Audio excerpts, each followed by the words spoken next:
Movie fans. Ramayana ಕತೆ ನಾವೆಲ್ಲರೂ ಕೇಳಿರ್ತೀವಿ, ಬುಕ್ಕಲ್ಲಿ ಓದಿರ್ತೀವಿ. ನಮಗೆ ಸ್ಟೋರಿಯಾಗಿ ಹಲವಾರು ಜನಗಳು ಹೇಳಿದ್ದಾರೆ ಅಂತ ಅನಿಸುತ್ತೆ. ಆದರೆ ನಾವೊಂದು ಇಮ್ಯಾಜಿನೇಷನ್ ಮಾಡಿರ್ತೀವಿ ಆ ಸ್ಟೋರಿ ಹೇಳ್ದ. ಆ ಇಮ್ಯಾಜಿನೇಷನ್ಗೆ ತಕ್ಕಂಗೆ ಕೆಲವೊಂದು ಮೂವೀಸ್ಗಳು ಬಂದಿದೆ.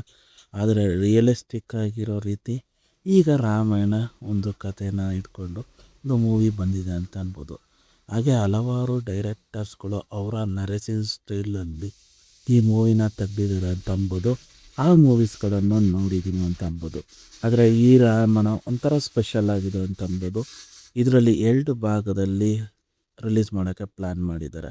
ಹಾಗೆ ಈ ಮೊದಲನೇ ಭಾಗದ ಟ್ರೈಲರ್ ರಿಲೀಸ್ ಆಗಿದೆ ಅಂತ ಅನ್ಬೋದು. ಟ್ರೈಲರ್ ವಿಚಾರಕ್ಕೆ ಬಂದರೆ, ರಾಮಾಯಣ ಒಂದು ಕಥೆಯನ್ನು ಒಂದು ಟೆಂಪ್ಲೇಟ್ ಆಗಿ ಪ್ರೆಸೆಂಟೇಷನ್ ಮಾಡೋದು ಎಲ್ಲರೂ ಕಾಮನ್ ಆಗಿ ಯೂಸ್ ಮಾಡೋ ರೀತಿನೇ ಮಾಡ್ತಾ ಇದ್ದಾರೆ ಅಂತ ಅನ್ಬೋದು. ಆದರೆ ನಮ್ಮ ಮೂವಿ ಮೇಕರ್ಸ್ ಒಂದು ಡಿಫ್ರೆಂಟಾಗಿ ಟ್ರೈ ಮಾಡಿ ಕೆಲವೊಂದು ಚೂರು ಅದಕ್ಕೆ ಪ್ರಯತ್ನ ಮಾಡಿದ್ದಾರೆ ಅಂತ ಅನ್ಬೋದು. ರಾವಣ ಅವ್ರನ್ನ ನಾವು ಆ್ಯಸ್ ಯೂಶುವಲ್ ಕಿಂಗ್ ಆಗಿ ನೋಡಿರ್ತೀವಿ. ಆ ಕಿಂಗ್ಡಮಿಗೆ ಹೇಗೆ ಬಂದರು ಅನ್ನೋದನ್ನು ಹೇಳಿಕೊಟ್ಟಿದ್ದಾರೆ. ಈಗ ರಾಮ ಅವರು ವನವಾಸಕ್ಕೆ ಹೇಗೆ ಒಳಪಟ್ಟರು, ಅಲ್ಲಿ ನಡೆದಿರೋ ಷಡ್ಯಂತ್ರ ಏನು ಅನ್ನೋ ಬಗ್ಗೆನೂ ಇಲ್ಲಿ ಮಾಹಿತಿ ಹೇಳ್ತಾರೆ. ಅದೇ ಸೀತೆ ಅಮ್ಮ ವಿಚಾರಕ್ಕೆ ಬಂದರೆ, ಸೀತೆಗೂ ರಾಮಗೂ ಹೇಗೆ ಕಲ್ಯಾಣ ಆಯಿತು, ಸೀತೆಯವರು ಹೇಗೆ ಈ ಜಂಜತ್ತಲ್ಲಿ ಒಳಗಾದರು ಅನ್ನೋ ವಿಚಾರನೂ ಇಲ್ಲಿ ಪಿನ್ ಪಾಯಿಂಟ್ ಮಾಡಿದ್ದಾರೆ ಅಂತ ಅನ್ಬೋದು. ಟ್ರೈಲರು ಸ್ವಲ್ಪ ನ್ಯಾಚುರಲ್ ವೇಯಲ್ಲಿ ಸ್ಕ್ರೀನ್ ಪ್ಲೇ ಚೆನ್ನಾಗಿದೆ ಅಂತ ಅನ್ಬೋದು ಇಲ್ಲಿ. ಹಾಗೆ ವಿಜುವಲೈಸೇಷನ್ನು, ಬ್ಯಾಕ್ಗ್ರೌಂಡ್ ಮ್ಯೂಸಿಕ್ಕು ಅದೆಲ್ಲ ಚೆನ್ನಾಗಿದೆ ಅನ್ನಿಸ್ತು ನನಗೆ. ಬ್ಯಾಕ್ಗ್ರೌಂಡ್ ಮ್ಯೂಸಿಕ್ಕಲ್ಲಿ ವರ್ಕ್ ಮಾಡಿದ್ರು AR ರೆಹಮಾನ್ ಸರ್ ಅಂತ ಅನ್ಬೋದು.